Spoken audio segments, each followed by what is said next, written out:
You're listening to Airey Bros Radio. Be there or be square, because it's all killer, no filler. Coffee enemas, it increases your glutathione by almost 700%. I don't know really anything else that can do that. So I think putting a little coffee up your butt is worth it, because it's not a cleanse, it's a lifestyle change. The only thing that we're removing are the things that you shouldn't want anyway. So I always do parasite cleansing alongside the full moon. There's bacteria in the vaginal canal of your mother when you're born, right? So if you're not exposed to that during the birthing process, then it has an actual profound effect on your gut microbiome. So things like NSAIDs, Tylenol, antibiotics like Cipro, antacids, all of those things block your ability to detoxify.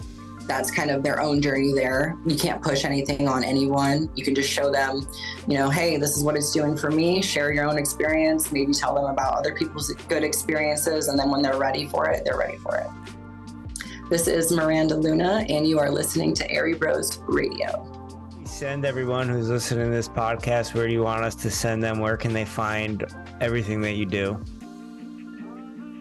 You can find me online at Miranda Luna on Instagram, MarandaLunaa.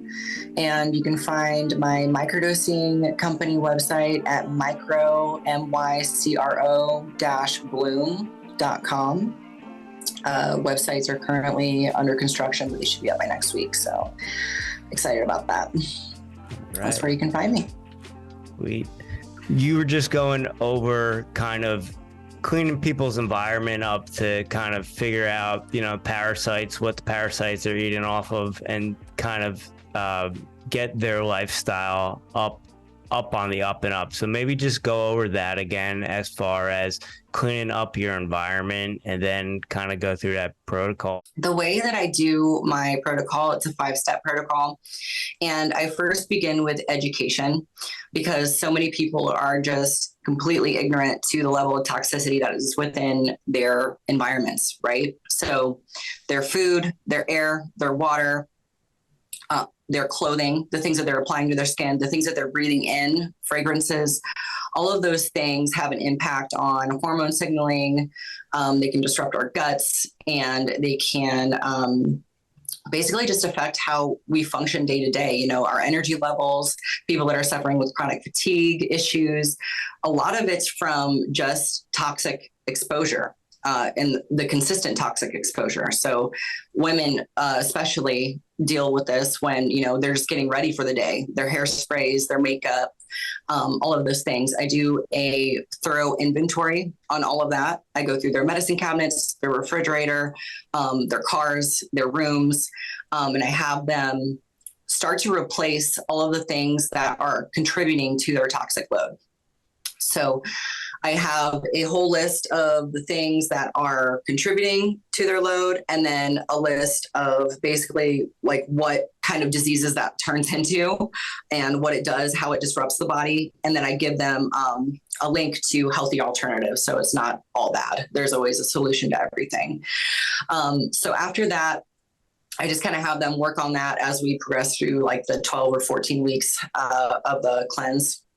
And I have them do my assessment form, which basically is several different questionnaires relating to different diseases. So there's a Lyme disease section, mold exposure, parasites, or whatever, and it helps me pinpoint what exactly they're struggling with the most and where it could potentially be coming from. I take that information and then I ask them even further questions about their medical history, their relationship with their parents, how their childhood was, if they had any traumas endured during this lifetime, what they're currently struggling with, what their stress levels are, because if their central nervous system is constantly in fight or flight. It doesn't matter what diet, doesn't matter what training I give them, it doesn't matter what direction I give them.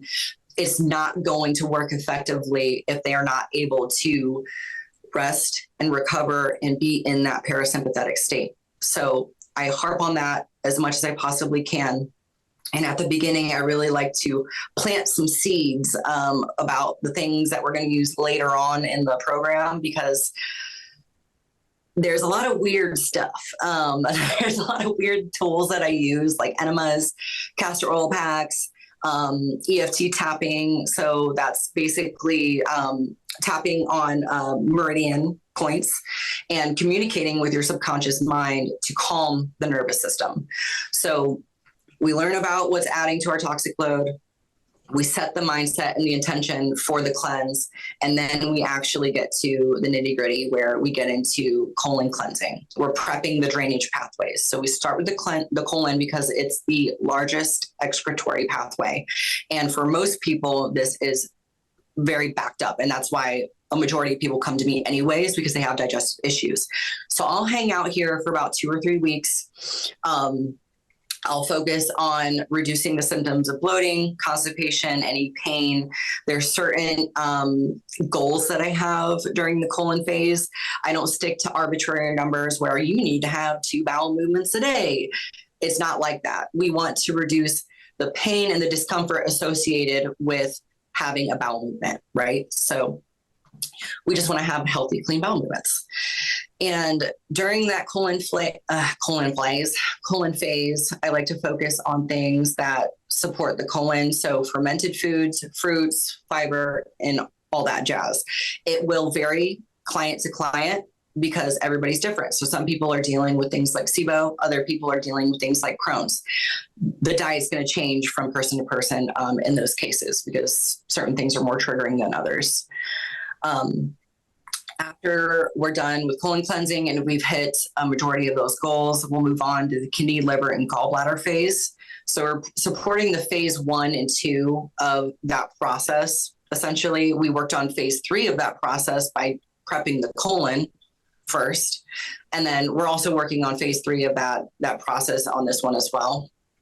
But basically, what we're doing here is supporting those organs with things like TUDCA, with things like minerals, binders, with foods like sulfur-based foods like taurine, cysteine, glycine, glutamine.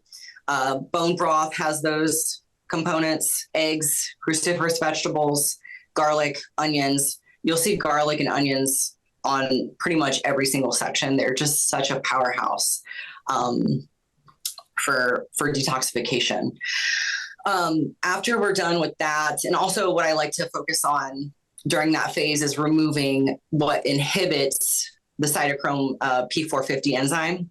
And that's basically what initiates phase 1 of liver detoxification. So things like NSAIDs, Tylenol, antibiotics like Cipro, antacids, all of those things block your ability to detoxify. So why do you think so many Americans are having so many liver issues, so many toxic burden issues? It's because we're taking these things on a daily basis and we're not able to even initiate the breakdown of those toxins, and they're being stored in the body for longer, causing more harm, more damage, more cellular mutations. So that's when we start to develop things like cancer and lymphoma or whatever. Then after we're done with that, I like to hang out there for about 2 weeks, and then we'll move on to the lymphatic system, focusing on exercise, focusing on things that move the lymph, because it relies on our body's movement in order to drain.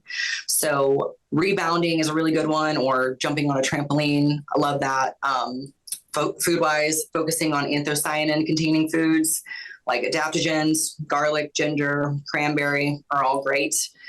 And then after we've completed prepping all of those detoxification pathways, the skin, the colon, the kidneys, the liver, then we move on to parasites. So sometimes these are interchangeable between parasites and heavy metals, depending on when the full moon is coming up. So I always do parasite cleansing alongside the full moon. And that's usually 2 days before, on the day of, and then 2 days after. And I'll have them eat a variety of foods. Usually I'll combine a little bit of fasting in the morning alongside biotoxin binder from Cellcore and Para-1 from Cellcore. Para 1 contains mimosa pudica seed. It's very good, very effective at removing biofilms, breaking them down, basically unlatching the glue that's stuck to the sides of the mucosal lining, the digestive walls. And so those combined together, just have them water fast in the morning, just take as many capsules as they can, essentially, throughout the morning, every hour. Take a few Para 1 and then wait an hour, take some biotoxin binder, and then alternate throughout the day until they start to release a lot of mucoid plaque, and then I'll allow them to eat some. Usually I'll break that fast with like a papaya smoothie with a few of the seeds. And then just light meals, not a lot of red meat, not a lot of fatty foods, just nice, light, salad-like meals to help push things away or through. And then I do heavy metals last, and heavy metals will vary depending on the client, but I get a lot of vaccine injured clients actually. And my focus for them is to get as much graphene oxide as I possibly can out of their bodies. And I use various binders from Cellcore. Virad Chem binder is a really good one. It's like an anti-radiation, antiviral, anti-chemical binder. It's very good at removing things like that from the body and breaking it down. And I also use HMET binder, which stands for heavy metal and environmental toxin binder.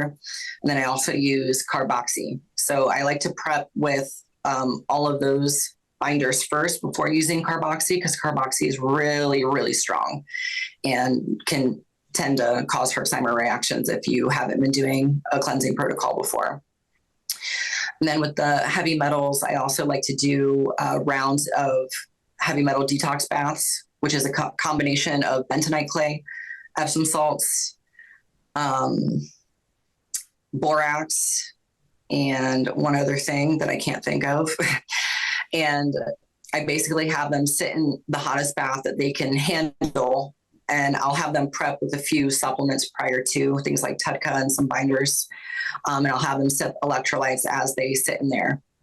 And sometimes when a person is extremely toxic, they'll feel nauseous during this. And basically why you're feeling nauseous is because those toxins are recirculating in your system. So I had a client that was doing this process, and she had breast implants from the 90s. And it was honestly, it was hard for her to even sit in there for 10 minutes. And I had harped on this from the get-go, and tried to get her to plan her explant up until then. And I was like, if you get nauseous during this, let me know, like, at what point you start to feel unwell. And that will tell me just how toxic your implants really are. And she had to get out, had to go lay down. She wasn't feeling well. Ended up giving her a few things that night. And then in the morning, she actually felt better than she had in years. So just because those toxins recirculated doesn't mean they were doing extra damage. She took the appropriate things in order to bind to them and excrete them out. So she was feeling better the next day, had more energy, less achy. Those are the kind of the effects that you can get from heavy metal cleansing. But yeah, I would say I work with a lot of people that experience chronic fatigue and brain fog from receiving the recent shots that were pushed. And I see quite a bit of success after doing rounds of the heavy metal detox baths. And it's pretty, it's a convenient, you do it at home, doesn't hurt too bad unless you're extremely toxic. So yeah, and that's basically what I do as far as my cleansing process. I usually pretty much do it all with food and Cellcore products because they are so potent and carbon-based. So basically what that means is that they contribute energy to the cells after they remove the toxins. So when toxins are binded to those cell receptor sites for prolonged periods of time, it will cause damage. So when you remove the toxins like that, you can start to feel Herxheimer reactions once again. So it reduces symptoms of that and basically allows for a smoother cleansing process. So yeah, that's basically my system. And then after that, I give them a maintenance protocol, which basically includes things like binders, minerals, and magnesium, and then a few other things specific to their conditions. You mentioned Crohn's a while back. Mm-hmm. We're working with some individuals or clients that have Crohn's.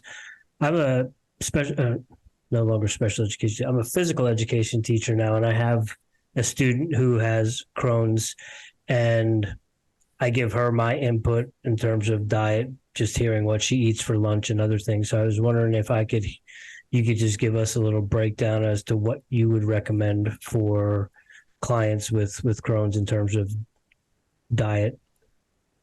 Yes. So I would recommend the HMET binder. So a lot of times people suffering with Crohn's is actually from pesticide consumption, unintentional pesticide consumption. So usually that's in the form of things like breads, crackers, cookies, whatever. And when they consume those things, it irritates and inflames that lining. And then also eating those kinds of foods like breads or whatever, and sugar, it feeds the parasites, the bad bugs. So basically parasites would not exist in our system unless we had a high toxic load. So they are somewhat symbiotic in a way because they help mop up those toxins. But the problem with that is that they excrete things that are inflammatory to us after they're done doing their job. So they excrete things like ammonia, which is highly inflammatory and irritating to the gut lining. So I would suggest for her to make sure that she's hypervigilant about eating completely organic, washing her produce, peeling her produce, making sure that she's not eating like really rough, fibrous stuff like raw celery. I would have her cook her vegetables. Stay away from things like breads and stuff like that, unless it's organic, sourdough, fermented bread. I don't recommend against red meats, but I would dial back maybe on the fattier cuts of meat. And I would also make sure that it's grass finished and high quality. But yeah, I would say for her, binders are huge to help mop up those things, get rid of the reason why the parasites are there causing the damage. It's interesting you mention that because I feel like when I talk with her about it, she's eating a very high wheat diet. Oh, really? Yeah. Oh, well, go. And I doubt it's organic. I doubt. No. Yeah, unless she says it, then probably not. Because I'm always coming from things from more of a paleo, keto, maybe even carnivore mindset. And especially with high school kids, it's always usually very wheat, carbohydrate based, heavy. Yeah, I've seen quite a few people, if they can stick to the diet, because I would recommend carnivore all day, every day, if it was sustainable for most people. But some people are just, they have such an aversion to that. So it's a hard thing to push. But I mean, I have quite a few bodybuilder friends that are suffering with Crohn's disease silently.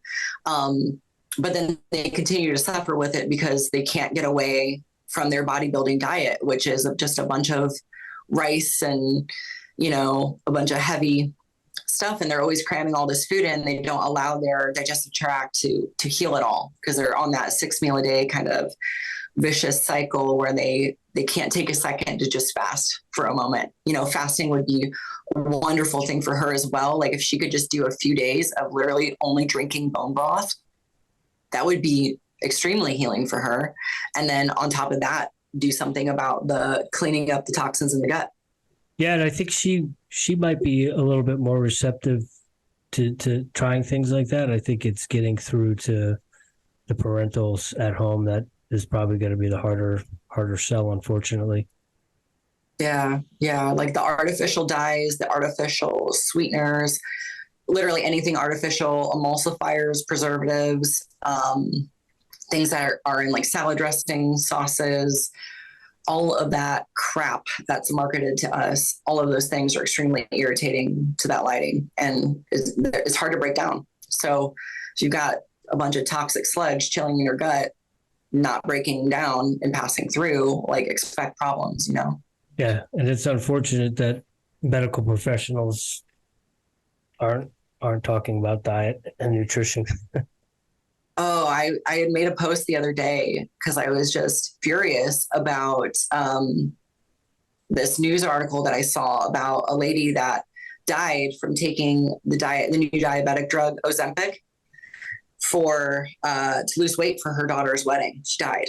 And it's just sad that they will knock on naturopaths and they will bash holistic health coaches like myself for not having a doctorate degree, but yet they push these drugs that they learned from a drug rep who is making a commission off of the drug. And it's a new drug and it doesn't have a lot of scientific backing, but maybe the data that they have is highly manipulated by the drug company. You know what I mean? So it's tough to watch modern medicine be such a failure. But at the same time, I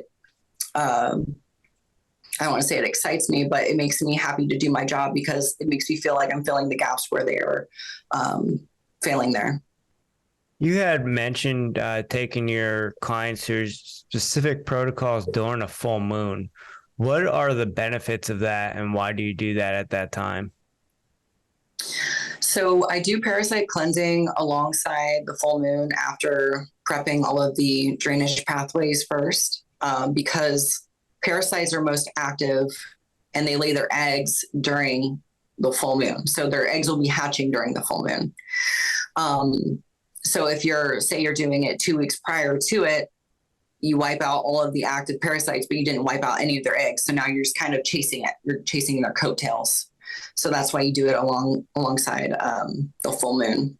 And you mentioned kind of your protocol, 2 to 3 weeks, emptying out all the different systems. What are you looking like for the full kind of healing? Are you looking at 2 to 3 months, or does it vary from different things people are dealing with?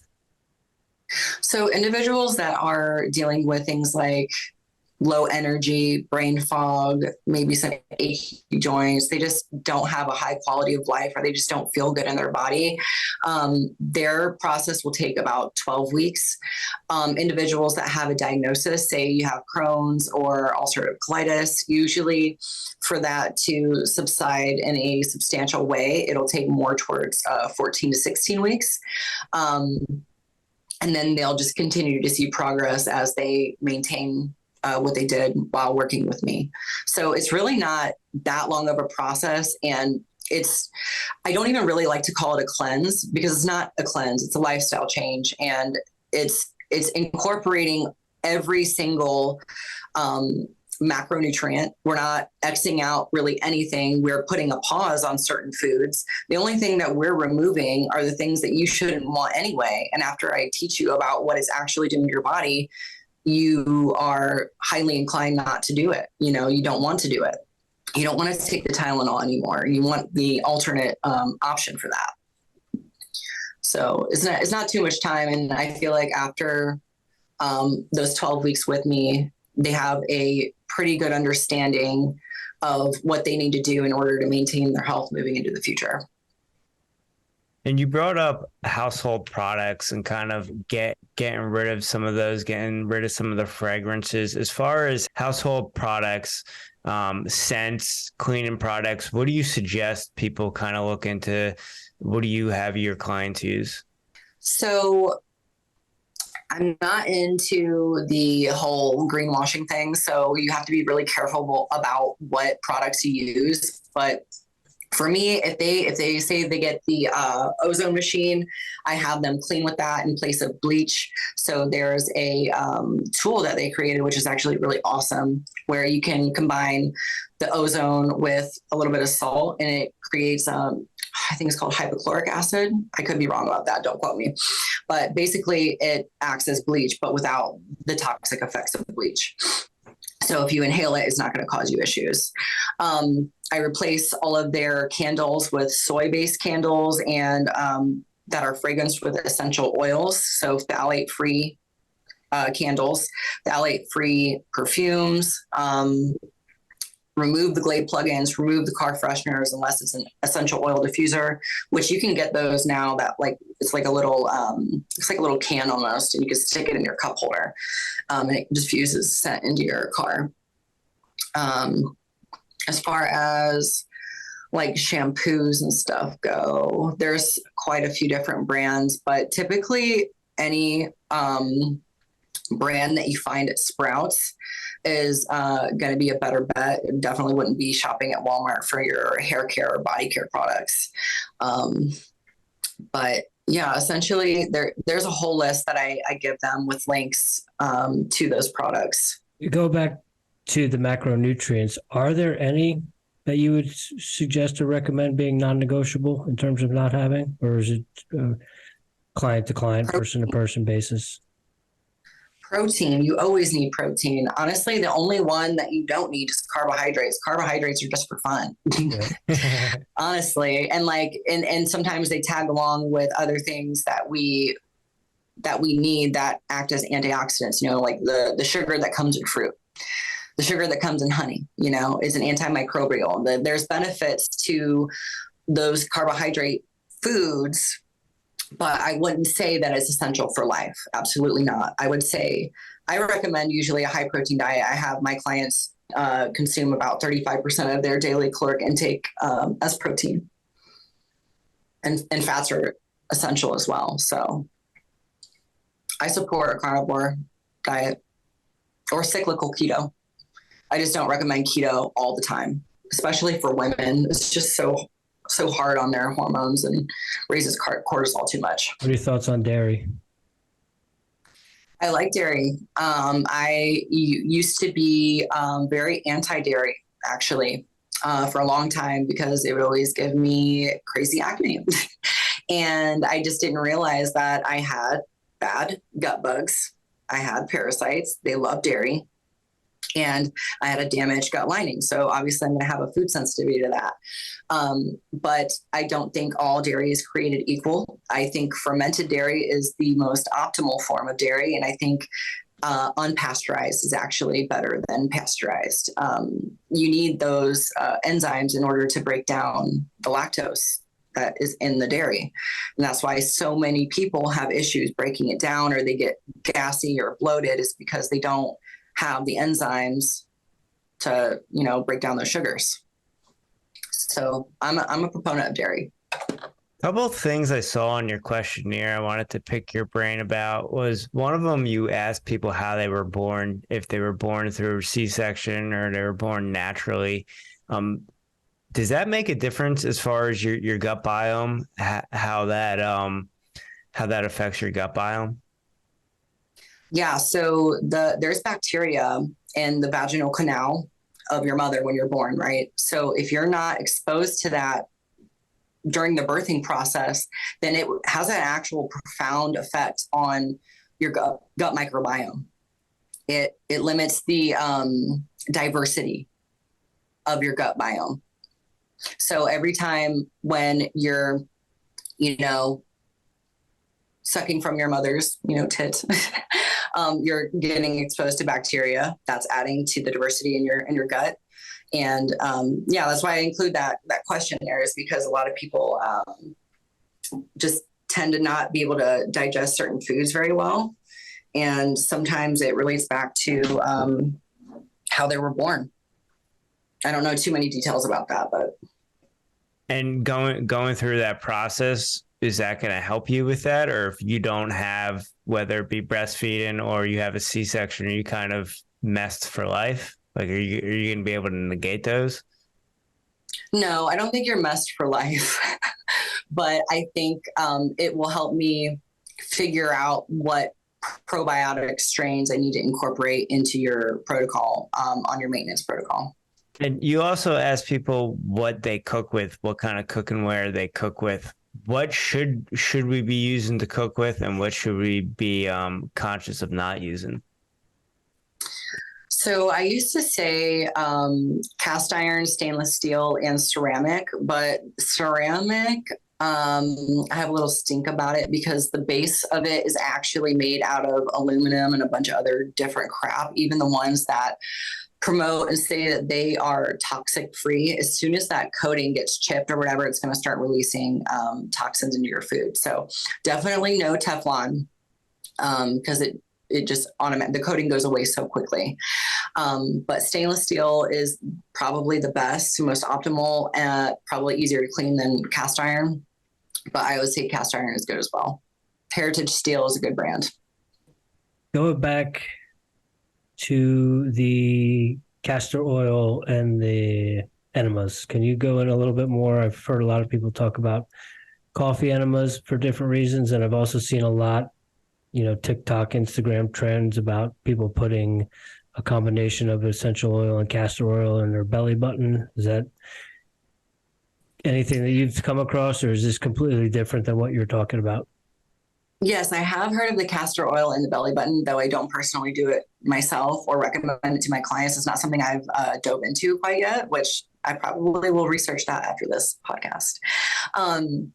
But castor oil I use massively in my protocols, especially for women that have PCOS, PMS issues, just problems with their menstruation cycle, individuals that have liver damage. Castor oil works so well at breaking down biofilms and basically healing the tissues overall because it has a molecular size that's able to penetrate the skin all the way down into the organs. So castor oil, I literally had a client the other day use it for her anal fissures. So that will help initiate healing there and lubricate that as well so that you can have easier bowel movements.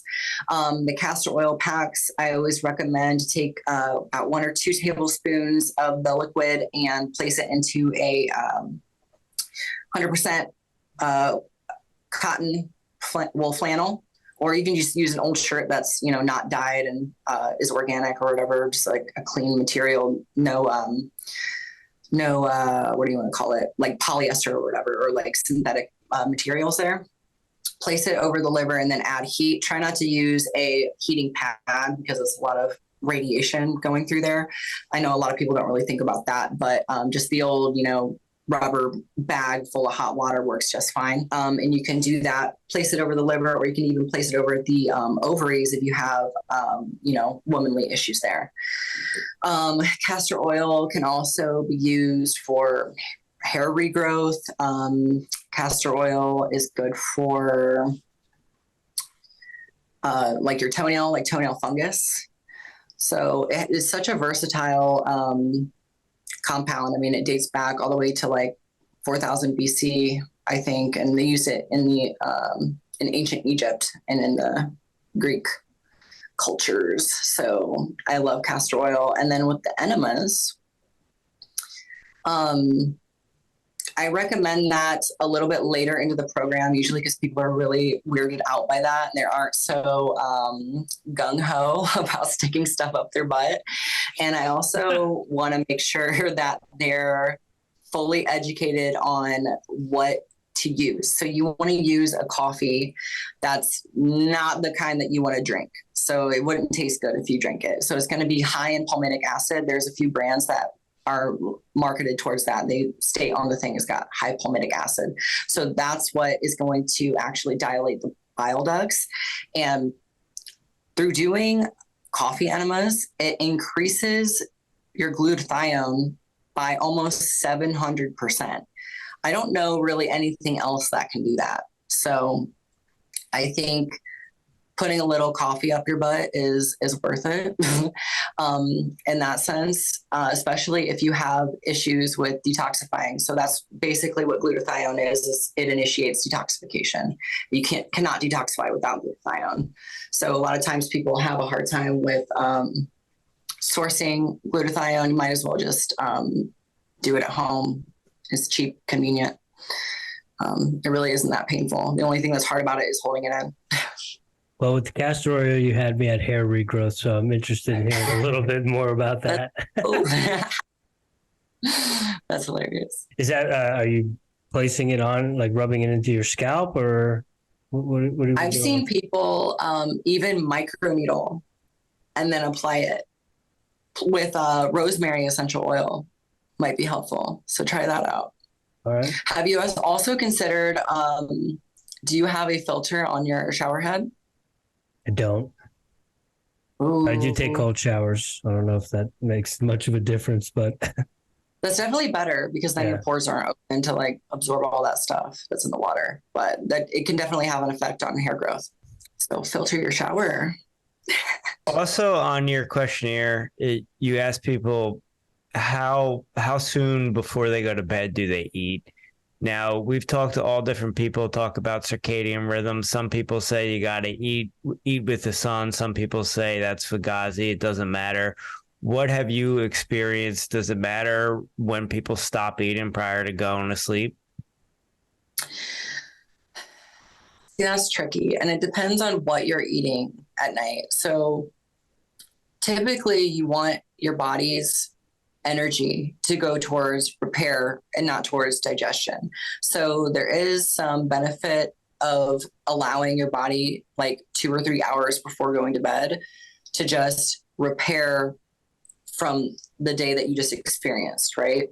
So I don't harp on that too much. I don't think that, because there's some people that think you need to eat like certain foods at certain times of the day. I got into that for a little while. And honestly, I feel like this overcomplicates it. I want my clients to be able to adhere to a diet and not be like hyper concerned about, oh, I should not combine this orange with this, chicken or something. Because it's really, in the grand scheme of things, your body ends up figuring it out at the end of the day. Your body's not stupid. It'll figure out a way to break down that food and digest it. But I typically recommend my clients to eat between 8 a.m. and 8 p.m. That's usually the window, and about every 3 or so hours to maintain blood sugar. Okay. And with what you do with the gut biome and that sort of stuff with those clients, do you have much crossover with what you got going on behind you? With the mycology as well, with the microdosing and that sort of stuff? Is there a crossover between clients that are doing both, or are they kind of separate entities? Yeah, it's a bit of a separate entity, but I do recommend it when certain things come up. Say when we talk about their past with trauma and things that they're dealing with in their current life, if they have a really hard time with dealing with their day-to-day stress, I do recommend the microdoses and the adaptogens, just because it's going to help them level out and be able to actually focus on the cleanse itself. And with the microdosing stuff, is that something that's only available to your clients, or how does that all work? No, it's available online. My site is currently under construction, but you can get it on micro-bloom.com, MYCRO-bloom, or you can get it on, we have a Telegram communication for people that are trying to get access to it. And that is the micro.bloom on Instagram, and it's spelled MYCRO. Okay. And prior to being online, you kind of told us about the stack and the protocol. Can you go over that again for our listeners? Absolutely. So Microbloom was originally created based off of Paul Stamets's stacking mixture, which would be niacin, lion's mane, and a variety of psilocybin mushrooms. What we put together, because we wanted more brain and energy support, was lion's mane, cordyceps, and reishi, and then golden teachers. And each capsule has 100 milligrams of golden teachers and then 400 milligrams of the adaptogenic blend. And the benefits you can get from this are clarity, peace of mind, ability to handle stress, more creativity if you've had a creative block, more connection with nature, elevated mood. It helps manage conditions like anxiety, depression, PTSD. I originally developed this product because I was struggling with PTSD from a sexual assault. And it was like everywhere I was going was extremely triggering for me, and I couldn't focus on my work. And I love my work. It's important to me.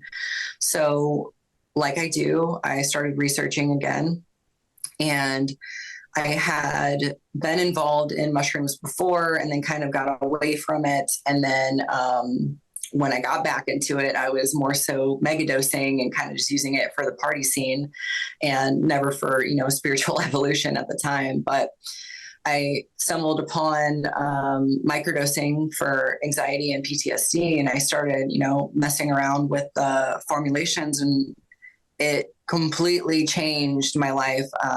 It went from me being triggered, 3 or 4 times a day to not at all, and regaining my happiness and just gaining control of my nervous system again, and being able to just be like resting and recovering and being able to focus again and being able to manage my life and my work. And so this product is actually extremely important to me. And the reason why I created it in the first place was because I knew that other people were struggling with the same thing that I was. So, and I knew it was by the millions. So I wanted to share that with others. And that's what I ended up creating Microbloom for. It's interesting talking about kind of the mega dosing when you're younger. And I often say to him, I wish someone would have told me about microdosing when I first found out about psilocybin, instead of like just, eyeballing a plastic bag with a bunch of friends and just kind of dividing it equally amongst 2 or 3 people and just not even thinking about saving some for another time. It was just like down the hatch. Yeah, I wish I would have. So the information was probably out there back then, but it was just, when I was doing that sort of stuff, the internet really didn't exist. So it would have been nice to probably would have saved myself a few scary nights. Bad trips are a thing, especially if you're not in the right set and setting. Yeah, absolutely. Definitely. Set and setting is everything. Promise. Yeah. So you mentioned taking mushrooms for your PTSD and kind of helping you get back in the world. Now, someone who's listening to this episode and might not even be considering microdosing, or they grew up in the world where mushrooms are bad, that's a drug, don't go down that rabbit hole. And obviously people have to be ready, right? But if someone maybe hears your story and might be scratching their head, do you ever have those conversations with people, or do you kind of let them get there on their own? Or do you have any suggestions for someone who maybe, they just can't get over a traumatic experience, and that, hey, this could help you? And like Rich said, hey, you don't have to take that full dose. You can take that microdose, and that will help you get back to your work and back to your life. Yeah, I've actually had a few people ask me, because I had a friend that was dating this girl. She had a lot of anxiety and a lot of trauma and a lot of things that she was dealing with actively. And she was just so fearful about trying the microdosing. And I feel like with people like that, they just have to want to change, and they have to have the courage to try something new. And it's tough with people that hold that fearful energy, because what keeps people from breaking through that lower vibration is courage. So until they actually make that choice where they're like, okay, now I'm ready, I have the courage, I want to change, I want to do it. There's nothing that you can tell those people. You can give them the information, you can plant the seeds. You just don't put your opinions into anything. Just give them the facts. This is what it's been doing. This is what is scientifically proven so far. These are the reasons why it even became illegal. If you go back and uncover all of those lies, then it becomes very eye-opening. And then you start to see, oh, well, maybe it wasn't for our safety. Maybe it was because they wanted to limit our consciousness and keep our vibrations low, because that's what it does. It connects us to the spirit realm. It connects us to our higher selves. They don't want us connected to our higher selves. They don't want us to connect to spirit, So that's a whole nother rabbit hole. But I would say, for those individuals that are fearful, that's kind of their own journey there. You can't push anything on anyone. You can just show them, hey, this is what it's doing for me. Share your own experience, maybe tell them about other people's good experiences. And then when they're ready for it, they're ready for it.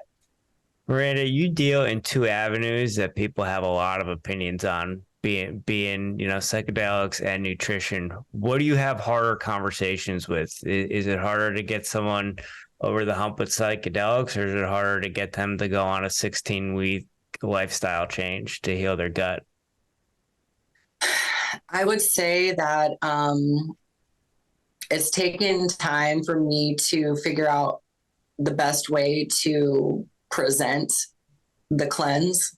And number one was like basically not calling it a cleanse and saying that it was like a lifestyle change. And basically, I think it was easier for me to suggest the mushrooms or the microdosing, because I feel like it's just become so much more mainstream. And now that people are seeing it's becoming legalized in certain areas and everybody's talking about it, celebrities, all these people doing these ayahuasca ceremonies and having a really good experience with it.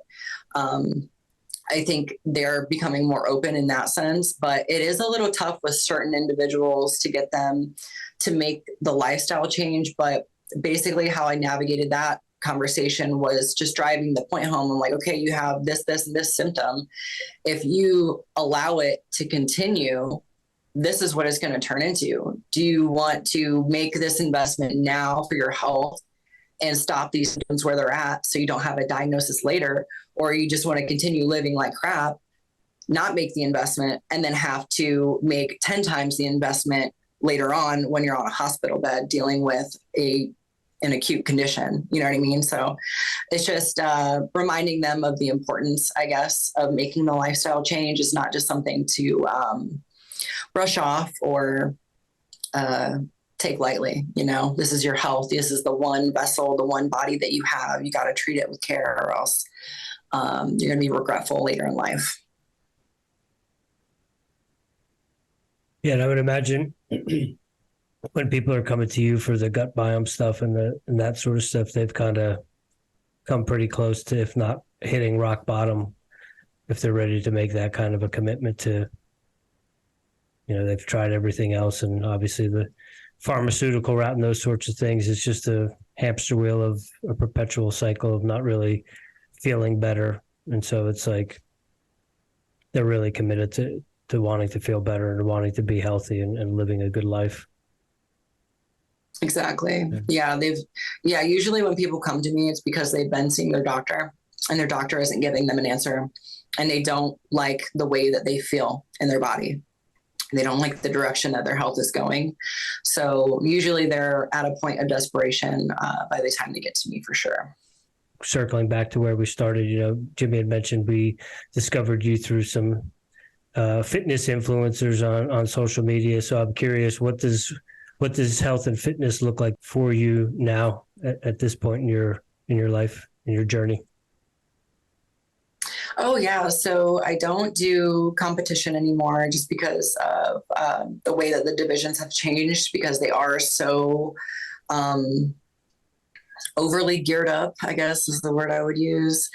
But now it's very balanced. I go about my day. I don't track my food anymore because I pretty much know serving sizes at this point from doing it for so many years.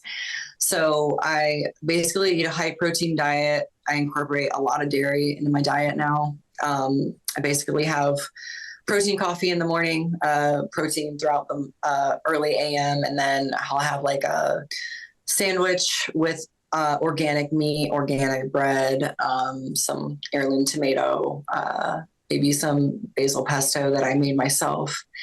And usually I'll cook a bigger meal in the evening, but I still do resistance weight training, and I do cardio, and I've been doing a lot more mobility work and stability work. So focusing on core strength and making sure that I don't re-injure my back, because that was a pretty big issue back in September for me. So just keeping it healthy. L5S1 stuff? Yep, yeah. Exactly. I have spinal stenosis and degenerative disc disease, my L4, L5. You sound like you deal with that. Right there with you. I was actually on your Instagram and I saw some of those. I think might have been your most recent post with some of the lower back strengthening exercises you were doing. So I'm going to be looking to incorporate some of those.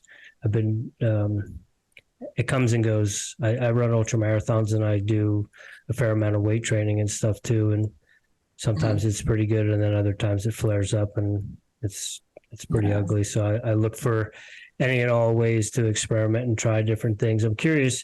I've heard of fat coffee. What's protein coffee? So I just add a high protein milk to my coffee, or I'll blend. There's this one by Gaspari Proven Egg. I really like that one, blended it into my coffee. So I'll just do that and like maybe a little bit of cream. Okay. Shout out to Rich. Some stevia. Yeah. We're Jersey guys, so. Nice. So, final four. First question I have for you. Well, you already answered that. You are a coffee drinker. How do you brew your coffee? I have a Breville espresso machine. Nice. My favorite purchase this year. Do you have a particular bean or roast that you rock with? Yeah, I like, I don't use espresso beans. I don't buy into that. But I use bulletproof Mentalist coffee beans because they're mold tested. And that's something I am always concerned about. Yeah. So that's my brew. Miranda, do you have a daily practice or ritual that you do on a regular basis to show up as the strongest version of yourself? Yes. So the night before, actually, I like to write out everything that I need to do the next day. And I visualize myself carrying out all of those important tasks. And I visualize myself doing it in a way that's not stressful. And I just am tackling it with, with high energy. And so I do that the night before. And then the morning of, I go over what I pre-planned and I just start tackling the hardest task that I need to do while my coffee is brewing. And then I do Tai Chi now. So I want to do more flow with my body, because I feel like when I was bodybuilding so much, it was very like just always doing machines or like moving in such a pattern that wasn't incorporating my entire body. So I kind of just want more spinal flow and stability. So I've been working on that. I'll do that in the morning. I wake up early. I wake up at 5:30. It's not probably the earliest, but 5:30 every morning. And I journal quite a bit. I like to write everything down at ADHD with no other. So if I don't do that, then it's very hard for me to get the things that I need to get done. But yeah, basically I check in with my clients in the morning. That always gives me energy when I hear good things from my clients and I affirm that I am helping others in the world. Because when I feel the least productive, the least amount of pride in myself, it's when I'm isolating and not staying connected with others. I feel you there. Yeah. Amen. Mm-hmm. Miranda, what are you listening to right now? Music, podcasts, audiobooks? Are you reading anything? I like listening to Extreme Health Radio.